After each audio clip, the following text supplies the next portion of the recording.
Hey, what's up guys, it's Gage from ARG. You probably already heard it, but we're getting Cyber Dragon Infinity and Breakers of Shadows. What does this mean? Well, for the people that haven't kept up with the OCG meta and forever, ever since we probably got our new list, a lot of people dropped off, so it's kind of understandable. But for the people that haven't caught up, this card tore crap up in the OCG. So to have this card come to the TCG is just a really, really big deal. For what it does so much, and for the simplicity to summon, unintentionally probably, this card's going to tear it up over here in the TCG. For people unfamiliar with what the card does, I actually took the liberty of pulling it up. It requires 3 level 6 light machine type monsters, but you can also slap it on top of a Cyber Dragon Nova you control. Now, this card gains 200 attack for each material attached to it, having a 2100 base stat. That's kind of notable. It can come up to 2500 or 2700 if you slap it on top of the Nova with all of its materials. Once per turn, you can target one other face-up attack position monster on the field attached to this card as face-up XYZ material.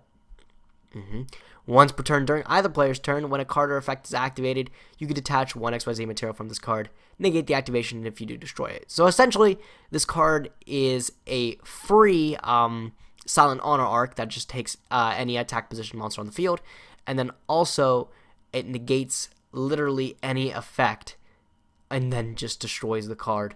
So it replenishes itself by taking all these monsters on your opponent's side of the field, and it just keeps negating.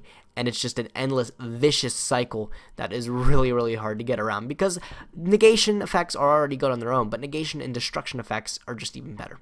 So to have a card like this be released in the OCG, and actually the simplistic to summon, you might think, oh, nobody plays Cyber Dragons over there. Cyber Dragons aren't that good. Well, no. The thing is, you could use a card like Tellarknight Ptolemaeus, which, if you guys are unfamiliar with this card does, it was originally hyped before, but it really had no muster. It couldn't really do anything with what it had. I mean, you could summon it with 2 level 4s and then slap a diamond on top of it. That's about all you could do. But now it actually has the ability to use its effect really, really notably. So you could, originally if it had 3 materials, you could detach all 3 and then special summon a monster with 1 rank that is higher than the card. So you would bring out the Cyber Dragon Nova, and then you would slap on top the Cyber Dragon Infinity. So you have a Cyber Dragon Infinity with 2 materials already, making it a 25, and then you could just take up a monster and make it a 27, and then you could just start detaching, start negating. So it's pretty good if you think about this, and getting 3 materials under this thing isn't really that difficult. So this card here really dominated the OCG. Now, what do I think is going to happen when this thing comes to the TCG? Quite a bit. First of all, for starters, it's a secret rare, so it is going to be a little bit difficult to obtain, and I feel with Ptolemaeus already becoming $40+, it's only going to be more expensive than that. Like, I expect this to be like at least Draco Sack expensive when we had that release. So that's a problem as it is. But as for impact, I feel like this can just dominate our meta over here. As we've seen in the OCG, they just straight up banned Tellarknight Ptolemaeus because it's the problem. This is the problem to it. And like when you ban that, this card just becomes, it's playable, sure, in Cyber Dragons, but it's unplayable in every deck that can be able to slap 3 materials under a level 4 monster. So in the TCG here, I feel like it's only going to do the same thing. Despite the set as being released, sure, we're getting it a lot later. We're getting a couple new broken archetypes released in the game. Cosmos are only going to get better and everything. But I feel like just with this card being released, the meta is going to take a huge shift, and we're going to see decks like Heroes, which was mainly one of the best decks in the OCG, that could actually bring this thing out with ease with Bubble Man and Stratos and such, because I believe that's actually legal in the OCG still.